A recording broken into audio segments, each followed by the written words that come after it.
Welcome to the Common Man Football Show. My name is James Coburn, and today's episode we're doing a listener request question of from Cullen Klein. Could you please do a Cameron Wake video? And yeah, I think we can do Cameron Wake video. Cameron Wake is a really interesting prospect, just from the fact that he is one of those. He's an outlier, to a certain extent, but he's an outlier that had a lot of positives coming out of college, pointing towards the potential to be an outlier. So in the sense that if you had a player that was like him, who had a similar sort of data profile but didn't have the type of athleticism that he had, then he would be someone that I would not want to target. But he does have that athleticism, at least in terms of athleticism traits. So he's just interesting from that kind of perspective. So we're going to talk a little bit about outliers. We're going to talk a little bit about defensive market share production. Defensive market share production, for those that aren't very familiar with that term, is where you take an individual defensive statistic and you divide it by the team total statistic. So in this case, if you have a defensive end that has 10 sacks on a team that has 100 sacks, then that defensive end had 10% sack market share production. What you do with that number is you compare it to every single defensive end / pass rusher type player since the 1989 NFL draft class, and then boom, you're able to figure out, okay, this is where the majority of the All-Pro players ended up in terms of this metric. This is where the majority of the Pro Bowl players ended up in terms of this metric, and of course, long-term starters.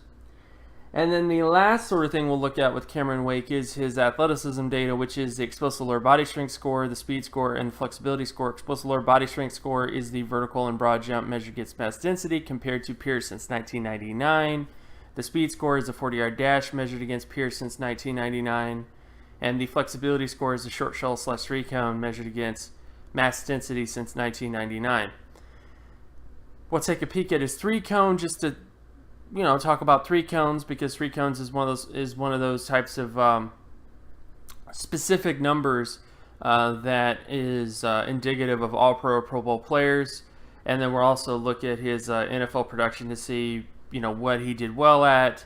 And in general, I just think Cameron Wake he's the type of player where, if a player doesn't hit certain numbers, go to Cameron Wake. Does he look like Cameron Wake? Because there's similarities between Cameron Wake and a couple other pass rushers who were outliers as well. And I'll point out what a couple of those similarities were. But just as kind of a heads up, so that we don't have a situation with Cameron Wake, who literally was not given a shot to really do much of anything in the NFL and had to go the CFL route and then get into the NFL, which really kind of hurts his overall NFL career, because imagine if he was in the NFL a lot sooner than he was in terms of the impact he could add. But with all that stuff out of the way, let's get to Cameron Wake in terms of what he looked like in college. What were some of the positives? What were some of the negatives? And then ultimately, what his NFL career has looked like up to this point. So starting out with Cameron Wake's production, he had a 91.28 solo tackle market share production score. Based on my data since 1989, 100% of multiple All-Pro pass rushers since 1989 had at least an 80 or higher in terms of solo tackle market share, with 100% of Pro Bowl players having a solo tackle score of 55 or higher when it comes to their solo tackle market share. So Cameron Wake, based on his solo tackle market share, hit every single number indicative of an All-Pro to Pro Bowl player based on his solo tackle market share. The issues he had was with his sack market share and TFL market share. Based on my data since 1989, again, pretty much 90% of all Pro Bowl players hit at least 61.84 or higher in terms of sack market share, and 95% also hit 64 or higher, well, not 64 or higher, but 57.68 in terms of tackle for loss market share or higher. So pretty much the vast majority of Pro Bowl players performed better in terms of sack market share and TFL market share than Cameron Wake. The only defensive ends that did not perform that well was Javon Curse, who's probably the best example, which I'll kind of show his production in a second, and then of course Clay Matthews. Those were the only two guys. Clay Matthews is actually more of an outlier than Cameron Wake, really, although there are some similarities from them as well. But the bottom line is when it comes to pass rushers, Cameron Wake, based on production, was more likely an outlier because he didn't quite hit the sack mark share and TFL mark share where the majority of pass rushers ended up in terms of their production. He's close. I mean, he's not so far away that it's like unthinkable to have a guy like this. It's just that he is a fair ways away from hitting that sort of 95% or higher sort of threshold for when it comes to sack mark share and TFL mark share. So that was his only real issue, was his sack mark share and TFL mark share coming out of college. Of course, his final year at Penn State was not as good as his previous year. If you actually look back at his production, he had a very, very good year the year prior before entering the NFL draft, and then he had kind of a down year when it came to his overall impact in his final year at Penn State. So that might have affected things as well in terms of his production, that he wasn't able to, do better in terms of his overall production in his final year at Penn State. So that may have played into things in terms of why he didn't improve. But the bottom line is he is technically an outlier compared to what the majority of Pro Bowlers and All-Pro players did. Where he isn't an outlier is actually in terms of his athleticism data. Because when you go to his athleticism data, and this is his athleticism here, he had a 96.70 explosive lower body strength score, a 57.64 speed score, and a 69.34 flexibility score. Based on my data going back to the 1999 NFL draft class, he pretty much hit every single athleticism number you're looking for when it comes to all pro players and when it comes to Pro Bowl players in terms of his explosiveness, his speed, and his flexibility. And he also had an elite athleticism trait in terms of his explosiveness, with 90 plus percentile explosiveness coming out of Penn State. So despite the fact that he did not hit the production marks he needed to hit, he did hit the athleticism marks he needed to hit. And this is where we get back to Javon Curse and Clay Matthews.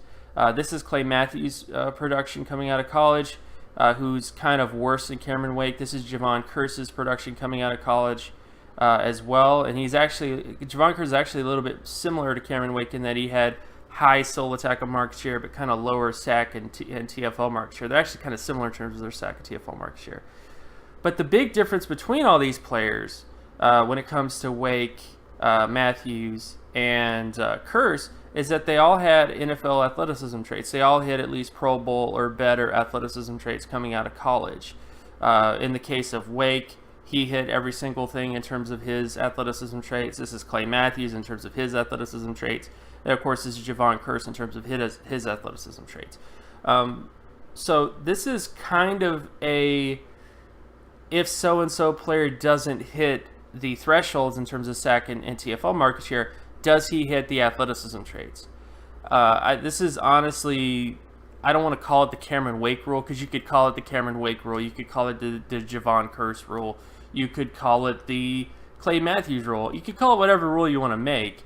It's just when it comes to pass rushers, the majority of them hit those thresholds in terms of production, and the ones who don't hit those measures in terms of production hit the solo tackle thresholds, because Javon Curse and Clay Matthews hit the solo tackle thresholds, but they didn't quite hit the sack and TFL market share thresholds, but they did have great NFL athleticism traits. So to me, this is just a case that in the future, if you have a pass rusher coming out of college who hits the solo tackle market share, doesn't quite hit the sack and TFL market share, but does have Pro Bowl athleticism or better, that's a player that you should be targeting. That's a player that you should be looking more into to be a potential candidate to become an outlier. Because the point of outliers is not to say, well, he's an outlier, so nobody could have predicted this. The point of identifying outliers and trying to improve is that in the future, if this type of player comes up again, that you don't let this player go to the CFL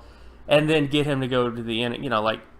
Basically, Cameron Wake was just never given a shot at all to really be much of anything in the NFL until he went to the CFL, broke out, and then came to the NFL, which based on his athleticism traits, he was already a Pro Bowl athlete and had really good solo tackle market share. It's just the NFL team didn't give him a shot to really do much of anything until he actually entered the NFL, which is where we get to his NFL production,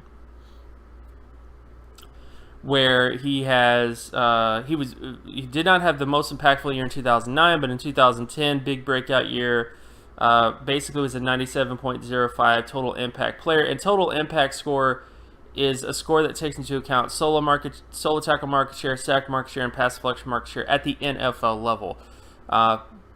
Solo tackle market share, and the reason I use solo tackle, sack, and pass deflection is because these are plays that end in dead plays. You know, when you tackle a player like a solo tackle, you're ending the play. If you sack a player, you're ending the play. If you're causing a pass deflection, you're ending the play.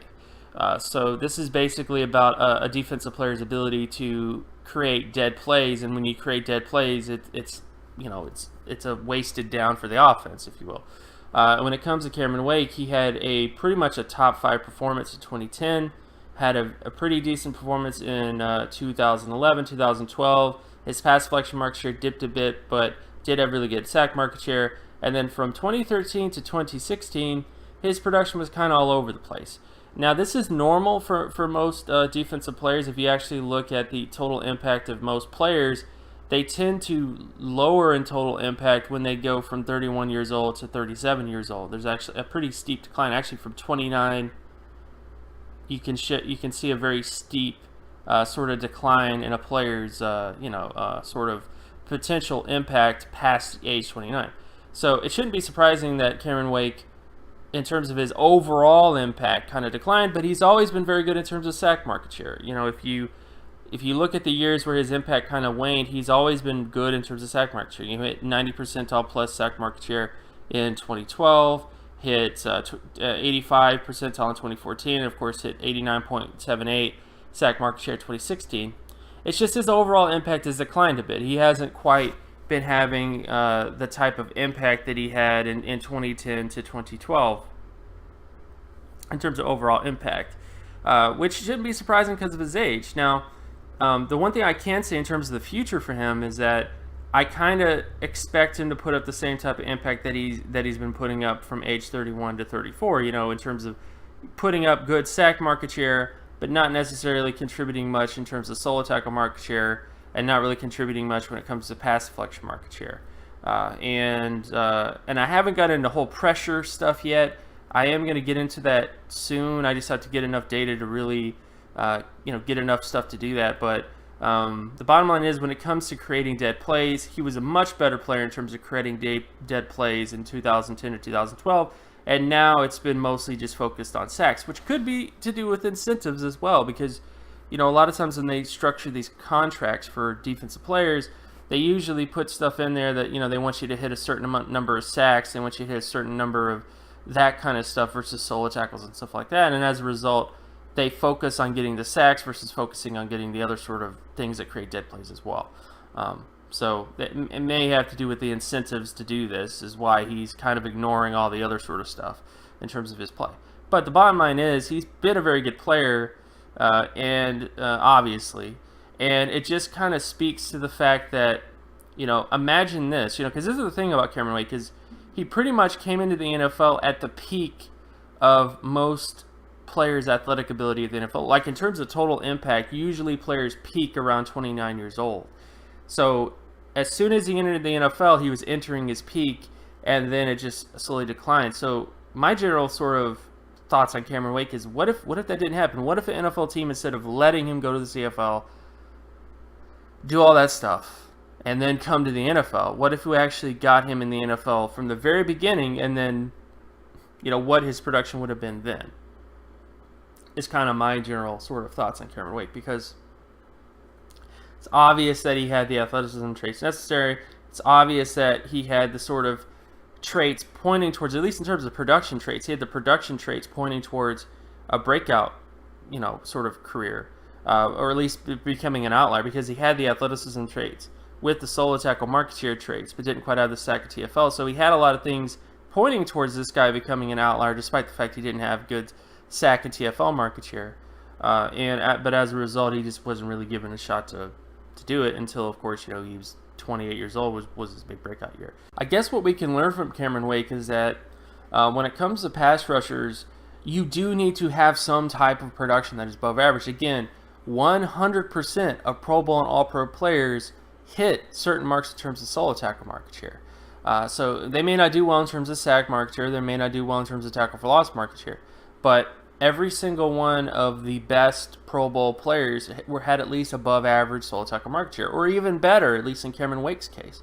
So I think that this really puts an emphasis on making sure that if a pass rusher doesn't hit all the numbers that he needs to hit. So again, if we get into a scenario again where the sack market share and the TFL market share of another pass rusher doesn't quite hit where it needs to hit, but he does have Pro Bowl athleticism, if that's the sort of case that we're looking at, then this is a player that you should identify. This is a player that you should put more stock into. This is a player that you shouldn't ignore because there's a lot of positives pointing towards success with that type of player. So again, I think that Wake is a very good example of sort of the nuances of defensive end metrics, of defensive end data, in that, Cameron Wake was, he's technically an outlier when it comes to his sack and TFL market share, but it wasn't like he didn't have anything not pointing towards potential success. He had a lot of really great positive markers in terms of his solo tackle market share, in terms of his athleticism data. It's just that an NFL team didn't feel that his solo tackle market share and that his athleticism was enough to warrant investing in him and giving him a shot and developing him and all that kind of stuff. But the bottom line is I'm not so sold on the fact that he's like this total utter outlier. Because again, outlier to me is someone who nothing on paper says this guy is going to be successful. Like that is what a true outlier is to me. Is when everything on paper points towards no success with this type of player. But with Cameron Wake's case, he had lots of things pointing towards success in terms of his athleticism and in terms of his solo tackle market share. So again, I think this is a very good sort of case study that when this sort of prospect comes up again, that NFL teams, pay attention, that NFL teams take notice, and that they make the right decision the second time it comes around. So again, my name is James Coburn. You can find my work at draftcoburn.wordpress.com. You can also follow me on Twitter at Geometrics. And if you like this content and you want more content like this, be sure to leave a like and subscribe. Share this video as well with anybody that you know, and I'll talk to you guys in the next video. Peace.